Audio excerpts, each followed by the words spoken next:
Bueno, yo agradezco a los organizadores. El tema que debo tratar es amplio, es complejo. El mismo concepto de plebe está sujeto a controversias. No voy a entrar en ese tema en esta oportunidad. Más bien llamar la atención sobre el protagonismo de la plebe en diferentes escenarios a lo largo del proceso de la independencia. Por razones de tiempo voy a empezar mi exposición del año 20. Y justamente al entrar al local reparé que hoy, 25 de julio, justamente en Lima empezaron las movilizaciones en contra del protectorado. Empezó el 25, 26, 27, 28, ya el 29 Monteagudo estaba bajo arresto y el 30 camino al exilio. Entonces, ahí tenemos, por ejemplo, la participación masiva de la plebe. ¿En contra de quién se movilizan estos plebeyos?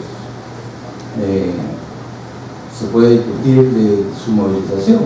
El hecho es que para el año 22 ya existía en Lima, digamos, una conciencia política que vio al protectorado como un régimen de ocupación.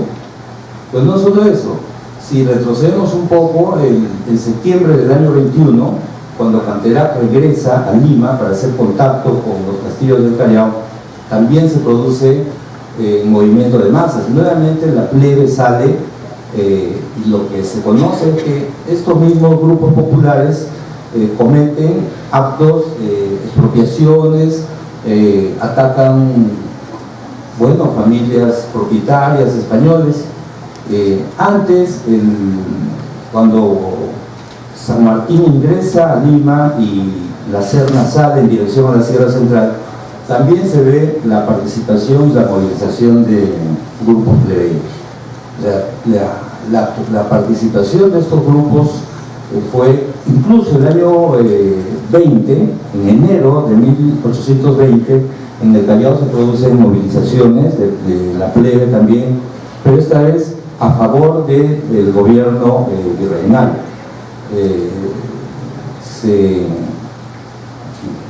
Son acusados marinos ingleses y norteamericanos de ser colaboracionistas con los patriotas. Hay muertes, son 2 días en que la gente nuevamente sale de las calles, son grupos plebeyos. Todo esto para decir que creo que ya a estas alturas más o menos se ha admitido que la gente, el pueblo, los sectores populares, como se quiere llamar, participó. Ahora, para hablar de la Sierra Central, el profesor Nieto ha hecho una introducción bastante interesante para entender cómo se movilizan la gente pobre, no propietaria en el campo. Yo creo que definitivamente tenemos que admitir que en esta región había una memoria social subversiva. Se sabe que de Tarma fueron enviados grupos de milicianos para combatir a Tupac Amaru. Incluso antes, la reciente publicación de Karen Spalding, el diario de Franco de Melo, demuestra con bastante claridad cómo en la región de Huarochirí, que está muy cerca al Valle del Mantaro, la población participó activamente en contra de la denominada rebelión indígena de Huarochirí. Aún se puede, me parece, considerar la rebelión de José Santos Atahualpa. La zona de Tarma, en la Sierra Central, fue una región de frontera. Todos los intendentes que ocuparon el puesto en Tarma, todos eran militares.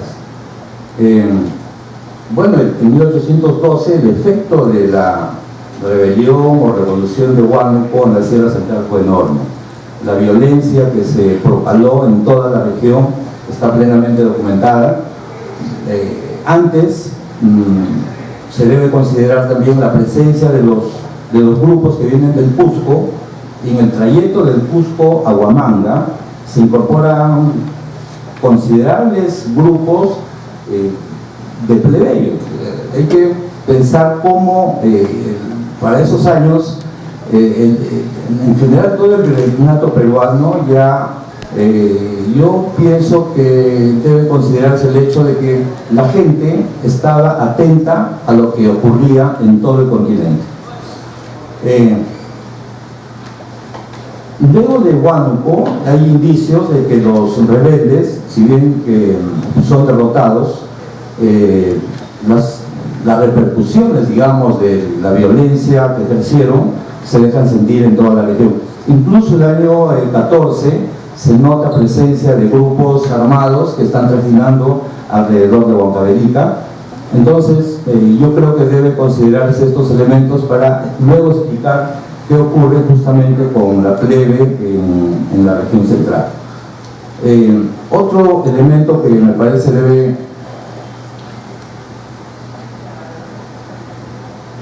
ser tomado en cuenta, el efecto que tuvo la Constitución de Cádiz. Ya existe suficiente información que indica que los procesos electorales del año 12, 13 y 14 fue muy intenso. Entonces tenemos un escenario donde la gente ya se ha despercudido, digamos, de una ideología que está en crisis. Los pueblos, los grupos, todos los grupos sociales las sensibilidades están alteradas. Se puede decir que hay un escenario de disidencia, hay un escenario de rebeldía, hay un escenario de expectativa. Es sobre este escenario que luego me interesa decir algunas cuestiones. Cuando Álvarez de Arenales traza esa media luna de Pisco a Huaura, ¿no es cierto? A Huaura, es la primera expedición, pasa por Huamanga, luego toma Jauja, Huancayo, Tarma, hasta la batalla de Cerro de Pasco, el 6 de diciembre de 1820. En todo el trayecto, Arenales proclama la independencia en todas las ciudades principales.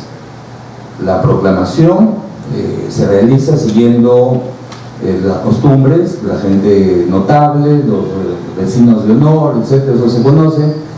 Pero luego que Arenales de Tarma enfrenta a Orelli en Cerro de Pasco el 6 de diciembre, y esa derrota va a ser definitiva para el ingreso de estos grupos plebeyos que empiezan de manera sistemática a asaltar haciendas, roban ganado. Bueno, eso no es nuevo, ¿no es cierto? Yo creo que la presencia de Arenales creó un escenario para que estos grupos que ya habían seguido, digamos, los eventos más importantes de la revolución, no solo en el Alto Perú, en Buenos Aires, sino en general, aprovechan esta coyuntura para realizar acciones. Bueno, no voy a decir que son actos revolucionarios, pero hay una movilización sostenida. Hay otro punto de inflexión que me parece importante señalar. Cuando la Serna desocupa Lima, se va a encontrar en la Sierra Central con un ambiente bastante convulsionado. Antes que la Serna ocupe la Sierra Central, Arenales realiza una segunda incursión en el Valle del Mantaro. O sea, entre noviembre de 1820 y julio de 1821, lo que se puede encontrar en algunos documentos, lo que he podido ver, es que hay una efervescencia social intensa, pues enfrentamientos sociales. Uno puede definir eso como enfrentamientos de clase, puede definir como excesos, pero sin lugar a dudas estos grupos plebeyos saben lo que están haciendo y actúan en esa precisa coyuntura. En este escenario, la Serna, cuando ingresa a la Sierra Central en julio de 1821, él ingresa a la Sierra Central a poner orden. Y el conjunto de proclamas y la distribución de su tropa al mando de Canterac en todo el Valle del Mantaro, lo que busca es poner orden. Y es orden lo que piden los hacendados, los propietarios. Podemos poner tantos ejemplos. En Huancayo, en Jauja y en Tarma, luego de proclamarse la independencia, luego del triunfo de Arenales, todas esas ciudades son saqueadas, y son saqueadas por los plebeyos, por los que no tienen propiedades, es lo que suele ocurrir en una guerra. Entonces, a mí me parece que estos grupos sociales actúan con una memoria, saben lo que hacen. Incluso todo lo que ocurre en Lima, el protectorado, la junta gubernativa, el régimen de Ribagüero, estos grupos actúan teniendo en cuenta lo que está ocurriendo en la ciudad de Lima. Ya para terminar, yo quisiera, no hay mucho tiempo, señalar que para entender la conducta de estos grupos, no creo que sea útil de ninguna manera intentar conceptualizarlos bajo el rótulo de patriotas o realistas. Hay muchas más, su cultura es mucho más denso. Ellos están actuando, buscando preservar sus intereses y están negociando permanentemente. Por ejemplo, el papel del clero, del bajo clero, desde el año 21 hasta antes de Junín, el clero también cumple el papel de apaciguar, de aquietar las aguas. Eso se puede observar leyendo los sermones, leyendo las proclamas. Además de señalar que montoneras y guerrillas se estructuran y en múltiples casos ellos están actuando por encima de las direcciones o las indicaciones de los ejércitos de línea patriota o realista respectivamente. Bueno, gracias. Gracias.